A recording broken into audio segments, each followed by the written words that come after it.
Hi, and welcome. Welcome to Destiny's Place for Grace.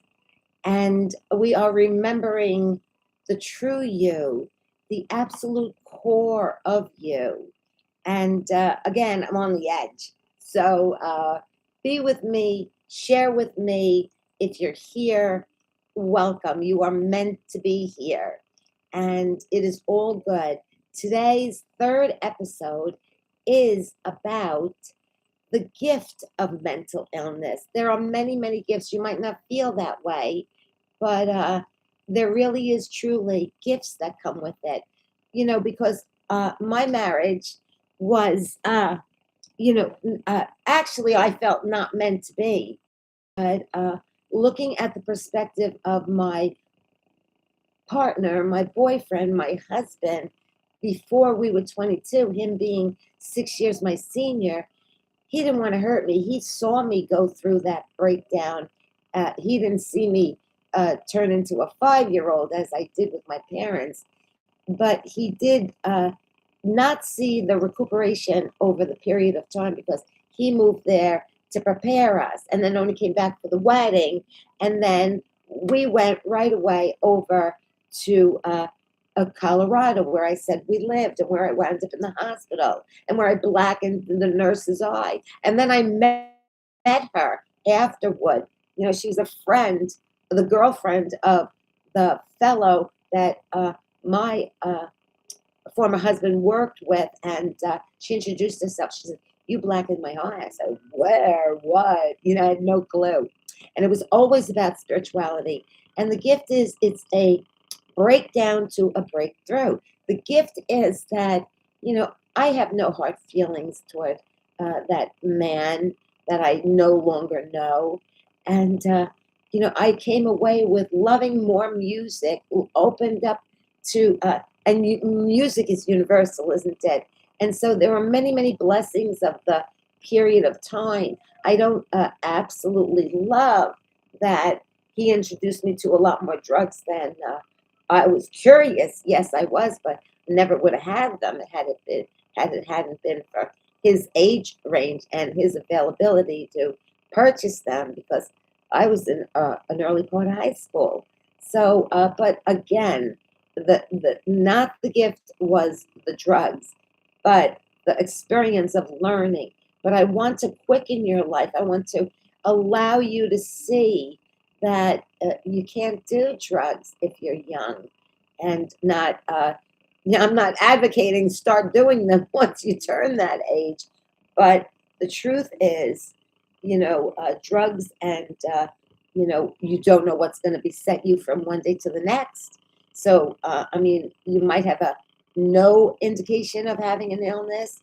You might have noticed, like I did early on, that I was so shy. Different things bring it out for different people. It may stay latent in your body and in your being. You can find skeletons in the closet from, generations before. Your ancestors may have had the illness and it wasn't recognized. I mean, when did we start learning about mental health, mental illness? I mean, before it was, they put people away in, terrible places and locked them up. They were left for dead, I guess. I don't know. There's a whole history of the story of mental illness and skeletons in the closet. And, that can happen. That can be your case. And it behooves you to know about your past. That's why culture, we can't cancel culture. It's so important. There's so many things that history repeats itself. Generations, will bypass one or two, and then all of a sudden, here you are with a mental health condition. When and it was around, like 1920 is when they say bipolar comes out and about, and there's just so many aspects of our bodies and so let me digress just a little bit and I invite you to sit back, relax, let us uh, begin as I like to, centering ourselves. So I just rambled on about a lot. And today, all my tools and techniques, it's a holistic way that really has really healed. I'm not saying I don't take a medicine at this point still in my life, but my personal opinion is medication is a band aid. It doesn't get to the root of who you are, how you got it, how you'll heal, how you'll get through the rest of your life. There are many factors. So, all these tools, I mean, I always wrote a journal. I used to write, Dear Diary, today we went to the corner and had, had an ice cream soda, yeah, with my friends, my best friends. I used to name them my journals, my friends' names. Silly, but you should begin a journal. I don't have any of them. I wish I did. I'd laugh, laugh, laugh. Laughter is the best natural medicine, isn't it? So we have to laugh through the becoming of us. Who are we becoming? Who are we becoming through the gift of knowing? And you know what? I never said, why me? Why God? Before I knew that it ran somewhere in my family, it did. And yeah, my parents were like, "It's on your side." No, it's on your side. Nobody wanted to take the responsibility, and who would, right? But it doesn't matter. That's the way uh, we're dealt with a hand. And in the game of life, I always didn't understand. I don't consider life a game. I consider it very serious. And so we are dealt a hand in our lives. And I believe we come around with an angel holding our hand before we come into this life. I didn't only always believe that. I read about that. I read it through Edgar Casey. So nothing's new on the face of the earth except what is going to be, will be. And we don't know about what will be in our future, but we have to plan, we have to create, and take responsibility, accountability for who the heck we are, what we do. And I didn't take accountability. I don't think I took the accountability for a while because I kept not changing it up. If I learned from it, I would have made that change. But I'm still making changes. We're love in progress, aren't we? Yes. So let me center because boy, you don't know what happened just before I got here. I'm lucky everything is copacetic, as they say. I don't like that word, but it is a good word to describe. And language is so important, Camille. Okay, so we light the candle, and some people candle gaze, and I put it here. Uh, I took a writing course once, and there's a process about lighting a candle. And don't we believe where Christ is the light of the world? And so we put the light here. I feel like I'm lighting up. Yeah, I have my altar here, and I'm lighting up to have the consciousness of all. I call it my loving light council. I have guides, and these are the things I learned because when you're sensitive, you're an empath, and there are styles, types, and kinds of empathic people, and there is a gift to everything that comes to us in this life. It's meant to be. I believe there's no accidents. Everything is meant to happen, uh, as Tony Robbins says, for us. Not It's not happening to us. It's happening for us.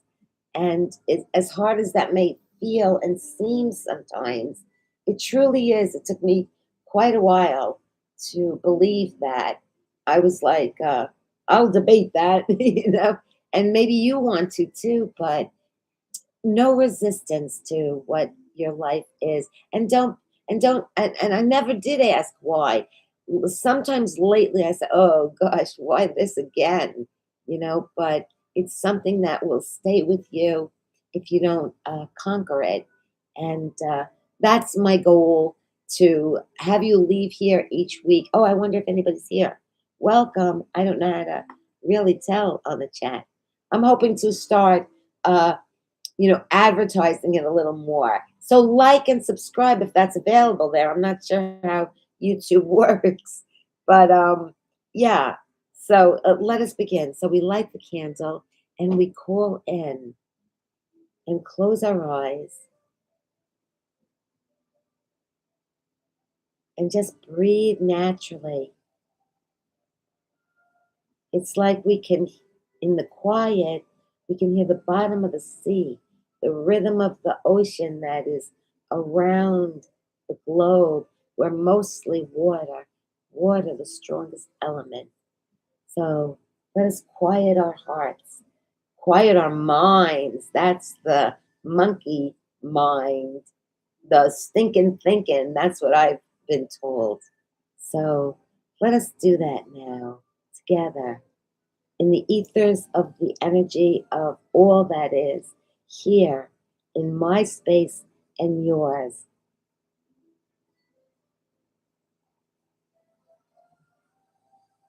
Breathe in and up and hold it. And that brings in the connection. If not right away, eventually, when you practice. And it's not a practice, it's an actual doing, being, knowing, feeling, sensation comes through you, through the spine, connecting with Mother Earth, this Mother Urcher, Mother Goddess, Mother Gaia, Mother Earth, and she's got us at the core where everything is central. Her fire awaits us to let everything go that is no longer needed. Just be in the breath.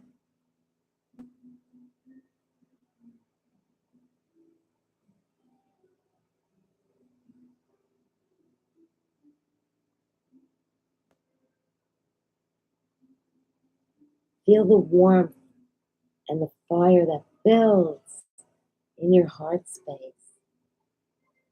when you put your heart first and foremost. Sit up tall, shoulders back, shoulders down, sternum up, looking to the horizon.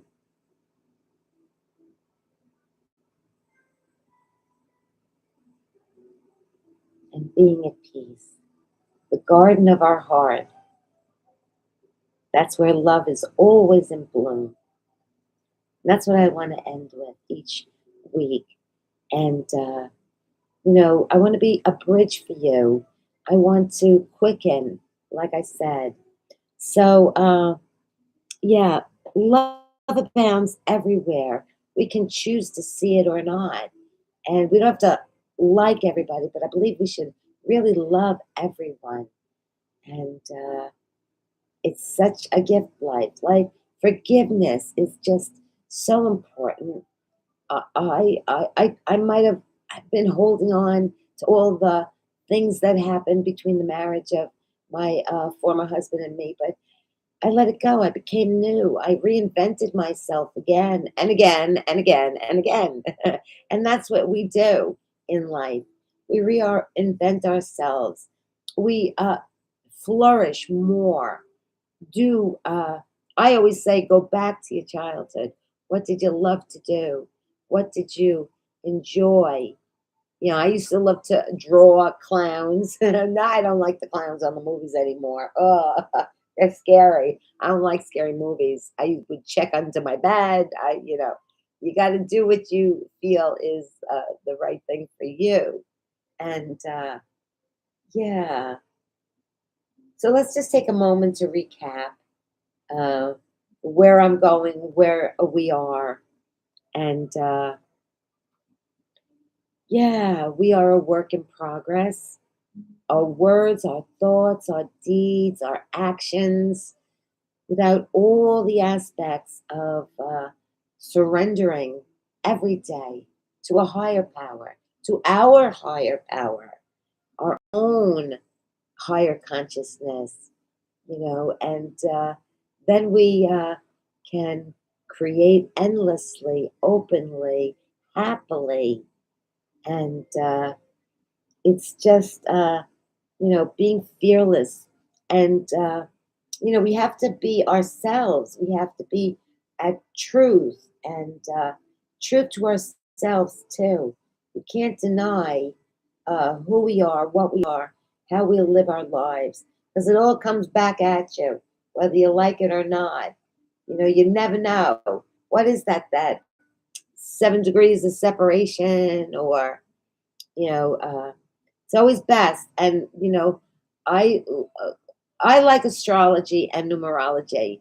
And a long time ago, I read about my sign, and I was like, "That's not me. I'm not a liar," And I made a habit of, if I noticed I was, fibbing or something, I I would quickly, change, because a liar tells so many lies. They get caught in their lies. They don't even know what they're saying anymore.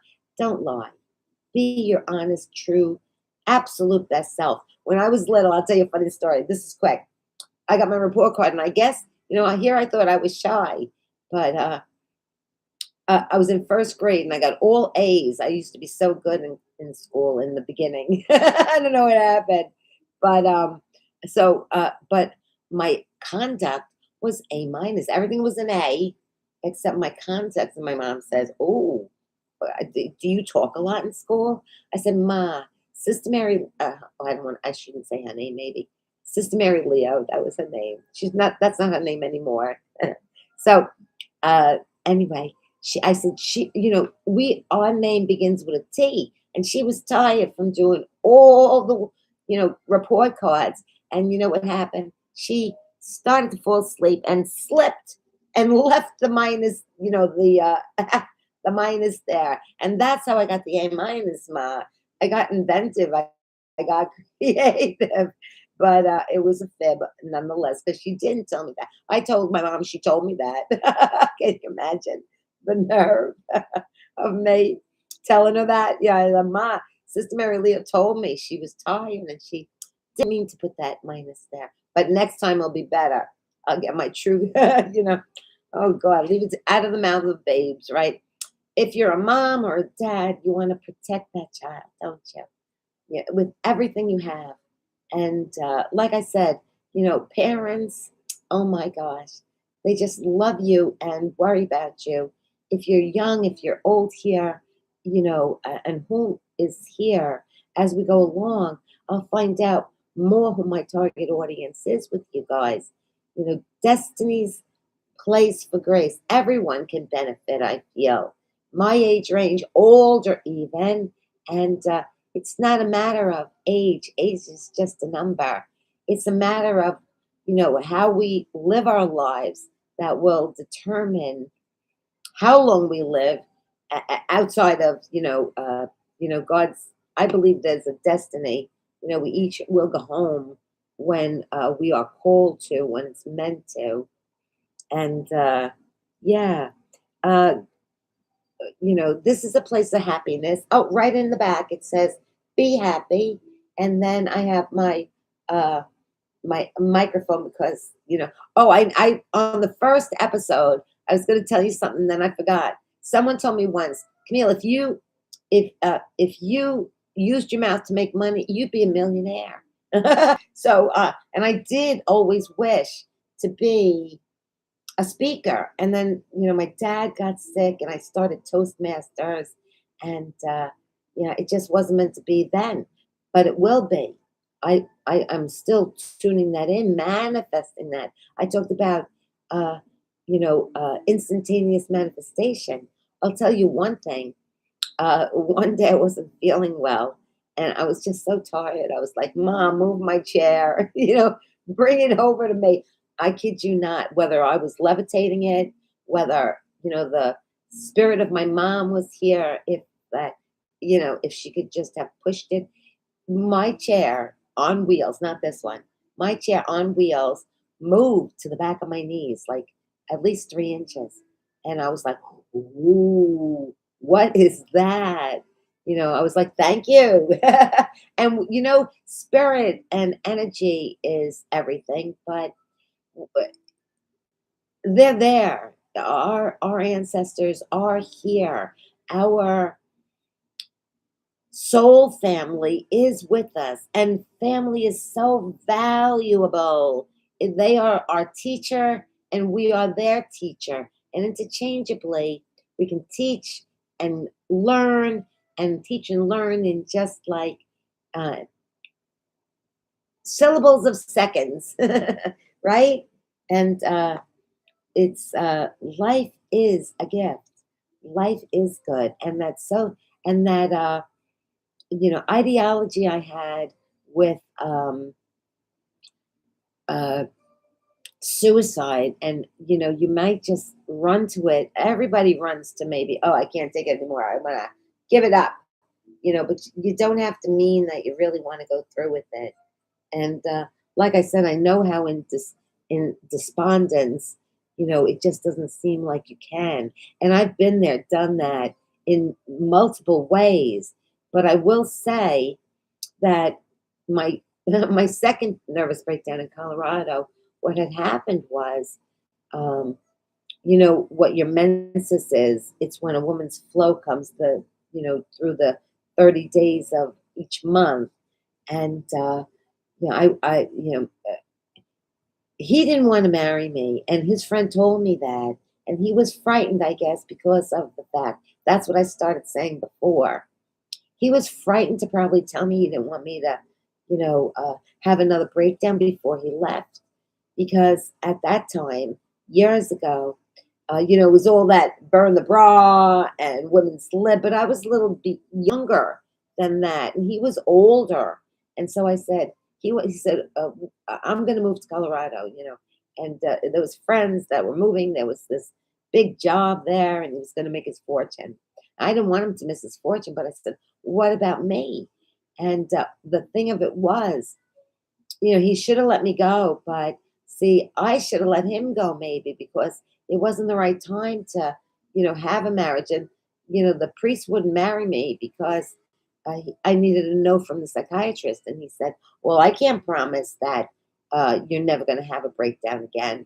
And that's what the priest wanted, you know. So I said, but you got to give me the letter. I was like, you gotta, because you know what? And this was the silly part. Uh, but girls young at that time, it was a changing environment, and I was very Christian Catholic, very God, not fearing, but in touch.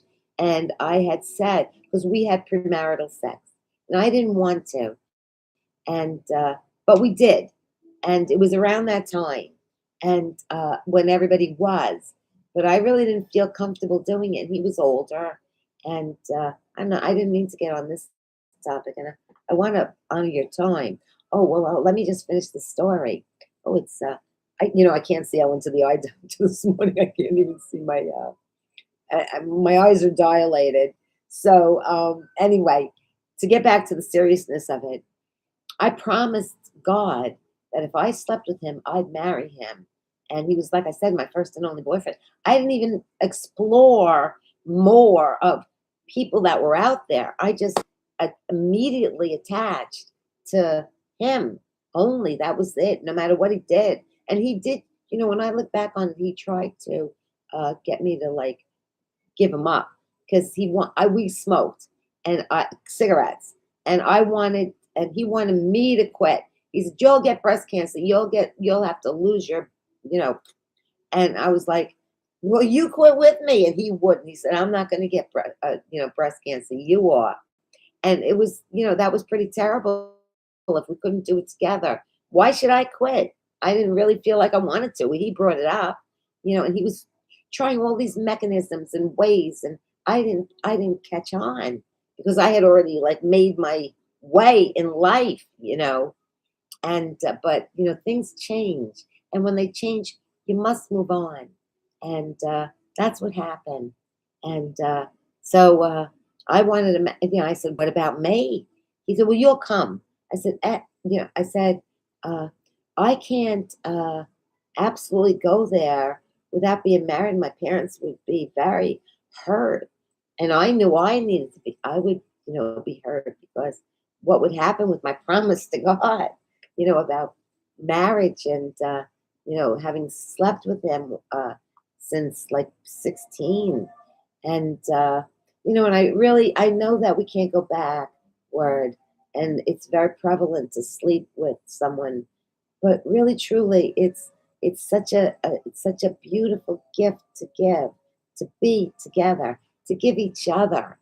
And you want to be serious at least in a relationship. You don't want to just like, you know, just anyone and everyone. You don't want to be promiscuous, which, I ended up being because after what? Because then the 90s came in and it was like disco and so much, and if you don't have a good, if women don't have a good, and men sometimes too don't have a good image of themselves, of yourself, you know, uh, you do things that you really aren't responsible. Well, you're responsible, but you don't realize the accountability that you must take for every choice you make. And it, life is a gift, and it does happen for us, and we have to learn through it. I want to quicken yours, and I think we should end here because I don't know that anybody's here. I don't see any chat. I don't know how to tell. Let me see if I do this. Well, that would be in the chat. If someone sent a heart, I would see it, I guess. And I've got to learn more. And so as time goes on, I want to leave you now with the idea that love always is in bloom. It's the garden of our heart. It brings in peace and joy, and it lights up you and the world. Isn't that the beautiful thing about life? And we can light people up with our laughter. They can light us up with laughter. And serving is absolutely uh, what we need to do in life. All right, so I'll say ciao for now and have a great weekend. And as time goes, let us see what uh, becoming for us is. No drugs until you're way up, and even then, I tell you, it's not a good choice in life, in my opinion. I'm allowed. Thank you. Ciao for now, and I'll say have a nice weekend.